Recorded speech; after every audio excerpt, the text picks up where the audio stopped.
There's a sound vibrating through the earth right now that only 4% of humans can hear, and it's driving them to the edge. It's called the hum.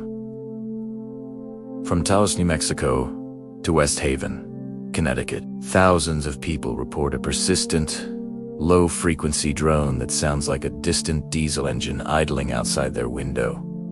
The catch: no microphone has ever clearly recorded it.